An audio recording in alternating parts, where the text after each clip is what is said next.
안녕하십니까. 유통관리사 유통물류 일반관리에 대해서 좀 안내해 드리겠습니다. 어떻게 공부하셔야 될 것인지 또 어떤 내용이 나오는지 안내해 드리겠습니다. 저는 시대에듀에서 유통관리사 유통물류 일반관리 제1과목 담당하는 황사빈입니다. 어떻게 공부하실 것인지 안내해 드리겠습니다. 한 번에 합격해야죠. 그래서 한 번에 합격할 수 있는 방법들을 제가 안내해 드리겠습니다. 유통물류 일반관리는 첫 번째 과목이죠. 제1과목 해가지고 유통 전반에 거친 내용들이 다 나와 있습니다. 나머지 상권 분석이 있고 그 다음에 유통 마케팅이 있고 유통 정보가 있지만 이걸 다 포괄하는 가장 일반적인 내용들입니다. 그래서 유통에 관한 가장 일반적인 내용들을 다 담고 있는 게 제1과목 유통물류 일반관리입니다. 여기서는 이제 유통에 관해서도 공부하고 그 유통의 한 부분이죠. 물류에 대해서도 이제 공부를 하셔야 됩니다. 그래서 유통물류 일반이라고 나와 있으니까 원론에 해당하는 거예요. 그래서 이런 내용들 정리하실 것입니다. 아무래도 자격 시험이라는 게 다 그렇죠. 나왔던 내용들 계속해서 반복해서 나옵니다. 새로운 내용도 물론 나오지만 그렇지만 대개 나왔던 내용들이 계속 나옵니다. 그래서 여기서도 그 자주 출제되는 가장 기본 이론 중심으로 학습을 합니다. 이게 반복해서 나오니까요. 또 이거 아니면 낼 게 없어요. 그래서 이제 가장 반복해서 출제되는 기본 이론 중심으로 이제 정리하시고 나서 여기와 관련된 연습 문제 풀어보시는 겁니다. 여기와 관련된 내용들이 문제에는 어떻게 나오는가 그 문제를 갖다 익혀야 돼요. 그래서 어떤 시험이든 간에 그 시험의 경향에 맞게 공부를 해야 되는 것입니다. 그래야 합격하는 거죠. 예전에 제가 경험한 게 공무원 시험을 처음 보고 떨어진 학생이 있는데 영어에서 과락을 맞은 겁니다. 근데 그 학생이 영문과 출신이에요. 그러니까 아무리 영문과라고 해서 영어 공부 많이 했어도 그 시험의 경향에 맞게 준비를 안 하면 할 수 없다는 거죠. 그래서 그만큼 이제 시험이라고 하는 것은 그 출제 경향에 맞게 준비하는 것이 중요하다 하는 것을 갖다가 말씀드리겠습니다. 그리고 나서 이제 그동안 나왔던 기출문제 확인하시면 되겠습니다. 다른 과목, 다른 시험 같은 경우에는 어지간한 기출문제가 Q&A에서 들어가 있지만 여기 유통관리사 시험은 대한상공회의소 자격평가사업단에서 이제 위탁해가지고 시험을 갖다 시행하고 있습니다. 그렇기 때문에 기출문제를 갖다가 공개 안 하고 있습니다. 그렇지만 그동안 나왔던 기출문제를 갖다가 우리 시대에듀에서 충분히 제공하고 있으니까 그 기출문제 중심으로 해서 또 정리해 보시면 충분히 커버가 되겠습니다. 그래서 기본 이론이 가장 중요하다는 거, 또 그 기본 이론이 어떤 식으로 문제가 나오는가 하는 걸 확인해 갖고 정리하시면 되겠습니다. 그래서 우리가 시대에듀 유통관리사 과정은 일단 이론하고 그리고 그 이론과 관련된 문제들을 갖다 먼저 충분히 습득을 해야 되는 거죠. 학습을 하시고 나서 그 다음에 이제 가장 출제 빈도가 높은 내용들 중심으로 해가지고 마무리 정리하듯이 한번 핵심 요약을 합니다. 그 핵심 요약한 내용 가지고 또 그동안 나왔던 출제 경향에 맞게 모의고사 문제 또 풀어보시고 그러고 나서 되는 대로 시간 되는 대로 기출문제 풀어보시면 되겠습니다. 기출문제를 충분히 풀어보시는 게 좋다고 하니까 또 그런 질문을 가끔 하시는 분도 있습니다. 기출문제를 갖다 얼마나 많이 풀어봐야 되나 이렇게 물어보시는 분이 있는데 시간 되는 대로 풀어보시면 됩니다. 그리고 이제 가장 최근에 나왔던 문제가 또 제일 중요한 겁니다. 과거의 기출문제도 있지만 가장 최근에 나왔던 문제가 가장 중요하다는 거 염두에 두고서 시간 되는 대로 최대한 풀어보시면 되는 겁니다. 그러면 합격이에요. 유통물류 일반관리의 출제 영역 몇 가지 보시겠습니다. 파트가 5개 파트 또는 6개 파트 구분할 수가 있는데 이 출제 영역과 관련된 파트는 이게 몇 년에 한 번씩 출제 범위가 좀 바뀝니다. 바뀐다고 해서 우리가 공부하는 기본 과목 자체가 달라지는 건 아니잖아요. 그렇기 때문에 여러 가지 그 체제만 좀 바꾸고 순서 바꾸고 해가지고 2024년부터 적용되는 그 시험 커리큘럼이 있습니다.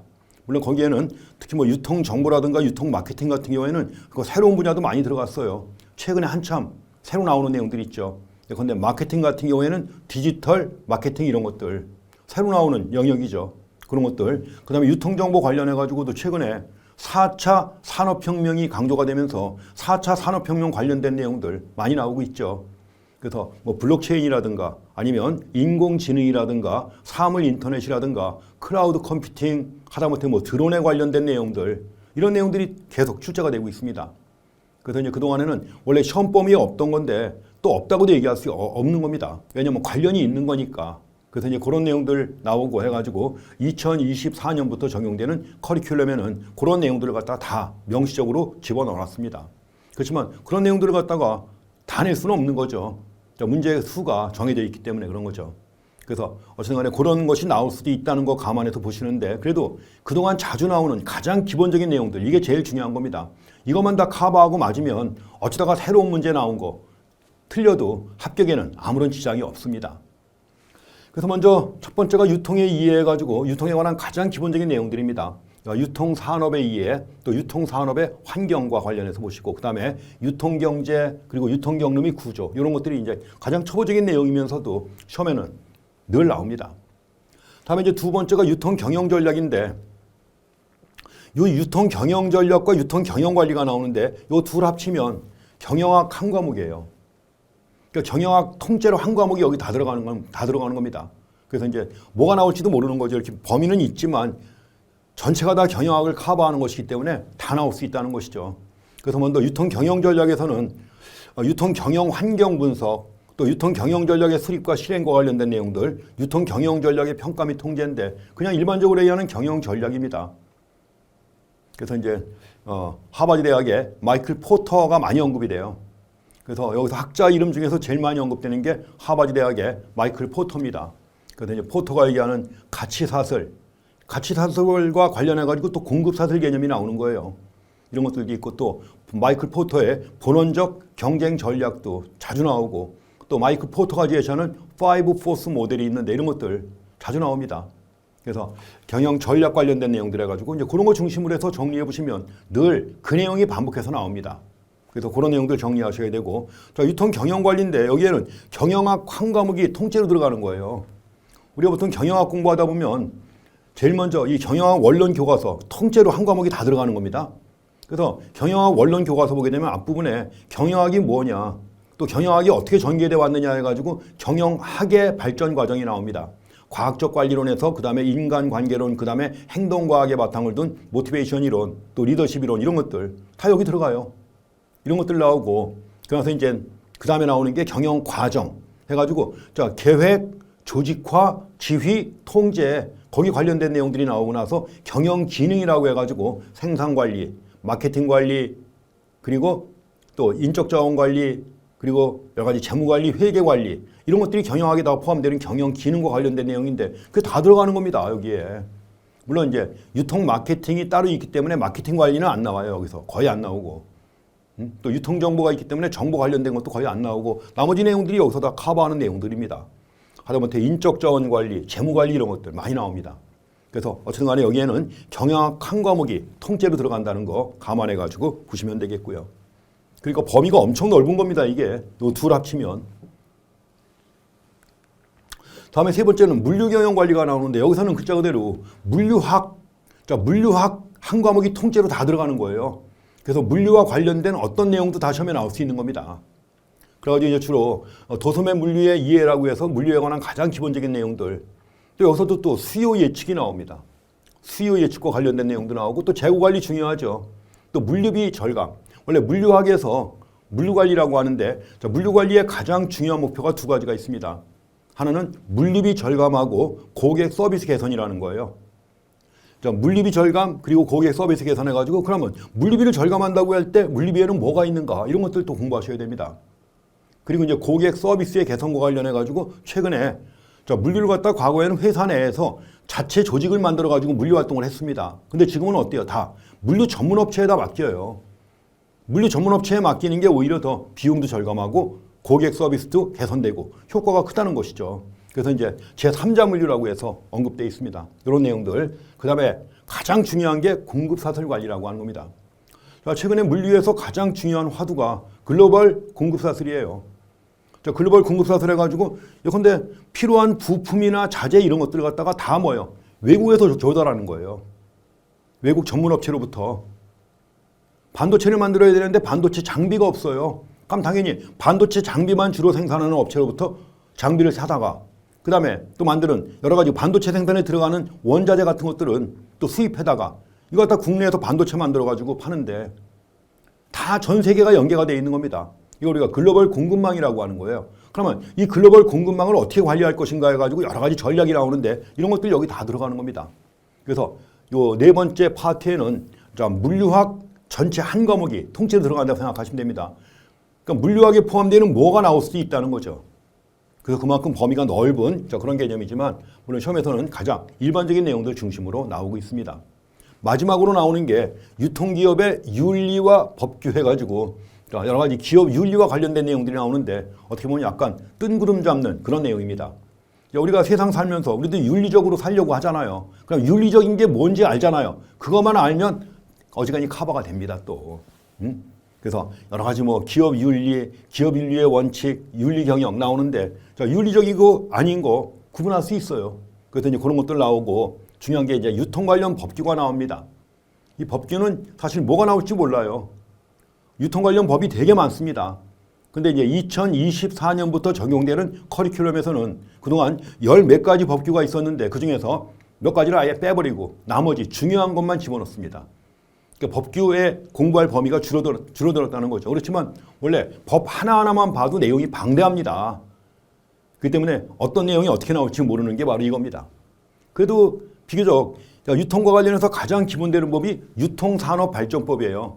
유통산업발전법 굉장히 범위가 넓지만 그래도 그동안 출제가 많이 된 내용들이 있습니다. 그런 내용들 중심으로 해서 정리해 보시면 실수하지 않고 또 답을 찾을 수 있습니다. 그래서 이런 내용들이 바로 유통물리 일반 관리의 출제 범위에 포함되는 그런 내용들입니다. 뭐 나온 거 보면 특별히 어려운 거 없죠. 그래서 이제 가장 일반적인 내용들 중심으로 학습하시면 충분히 다 커버가 되는 그런 내용들입니다. 이런 내용들 중심으로 이제 공부하실 겁니다. 그래서 되게 출제 비중 보시게 되면 그동안 유통의 이해, 뭐 가장 기본적인 내용들입니다. 어렵지 않은 내용들 여기서 이렇게 나오고 그다음에 경영학 분야에서 문제가 꽤 많이 나오죠. 경영 전략, 경영 관리 해가지고 여기서 한 40% 이상 나오는데 이거는 그래도 혹시라도 대학에서 경영학 한 과목이라도 한 학기라도 공부하신 분들은 다 쉽게 해결할 수 있는 그런 내용입니다. 그래서 이게 뭐 유통관리사 자격증 시험을 갖다가 꼭 대학에서 꼭 인문계에서 경영학 공부하신 분들만 시험 보느냐 하면 그것도 아니죠. 되게 이제 현장에서 필요하기 때문에 또 이 자격증을 취득하면 여러 가지 또 가점을 주는 것도 있고 하니까 자격증 취득하시는 분들도 있고 한데 그래도 뭐 대부분의 경우는 제가 경험해본 바로는 대학에서 경영학을 한 학기 이상 공부하신 분들이 되게 시험을 많이 보는데 그분들한테는 거의 그냥 보너스예요. 이것. 경영학 한 과목 공부했다는 보너스. 그 다음에 이제 물류에 관한 내용도 꽤 나오죠. 이건 이제 5% 정도 나옵니다. 그러니까 저 윤리적인 것들은 우리가 쉽게 답을 찾을 수 있는 거니까 법규에서 가장 많이 나오는 내용들 요것만 좀 정리하시면 또 커버가 됩니다. 그래서 요 정도 출제 비중 가지고 나오니까 감안해서 학습 포인트도 여기에 맞춰서 잡으시면 되겠습니다. 난이도는 그렇습니다. 뭐 초급 수준에 30 정도 나오고 대부분 다 뭐 중급, 어려운 문제 거의 없어요. 어쩌다가 계산 문제 이렇게 근데 재고 관리와 관련해서 계산 문제 나오는데 그것도 공식만 알면 다 해결되는 문제입니다. 그렇기 때문에 여기 고급이라고 나와 있지만 사실은 이것도 고급이라고 할 수 없는 그런 문제입니다. 그래가지고 다 커버가 되는 그런 내용들이에요. 그리고 또 이거는 유통과 관련해서 가장 기본적인 내용들을 담고 있기 때문에 따라서 다른 과목과도 많이 중복이 돼요. 그래서 유통 마케팅이나 유통 정보 등의 다른 과목과도 많이 중복돼서 출제가 됩니다. 그러니까 폭넓게 공부하시면 되겠습니다. 근데 우리가 유통 정보라고 하는 네 번째 과목이 있잖아요. 그러면 이 정보와 관련된 전문적인 내용들만 나와야 정상 아닙니까? 아닙니다. 유통 정보에서 유통 마케팅 문제도 나오고 상권 분석 문제도 나오고 유통에 관한 가장 일반적인 내용도 나오고 나머지 세 과목 내용이 유통 정보에서도 다 나와요. 그러니까 이제 과목을 딱딱 나눌 게 아니라 여러 과목들을 갖다 연계해가지고 폭넓게 공부하시면 짧은 기간에 아주 합격하실 수 있습니다. 자, 이렇게 해서 여러분들이 아주 쉽게 한 번에 합격하실 수 있도록 제가 도와드리겠습니다. 그래서 차근차근 기본 이론, 그 다음에 연습 문제, 그리고 핵심 요약, 모의고사 이런 식으로 해갖고 마무리 정리하시고 한 번에 합격하시기를 소망합니다. 자, 수고했습니다.